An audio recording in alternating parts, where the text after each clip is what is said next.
যতগুলো প্রোগ্রাম করলাম আমার কাছে মনে হচ্ছে এখানের আলোচনা করতে আমার ভালো লাগবে। আলহামদুলিল্লাহ বলুন, বলুন আলহামদুলিল্লাহ, আলহামদুলিল্লাহ, আলহামদুলিল্লাহ। অনেকে হয়তো বুঝতে পারেননি, মা বোনেরা তো জানতে চাইছেন যে ইনি বাংলাদেশের বক্তা কিনা, অনেকে হয়তো এখনো বুঝতে পারেননি।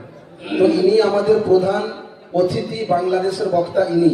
তো সেই জন্য আমরা খুব মনোযোগ সহকারে তার বক্তব্য শুনবো।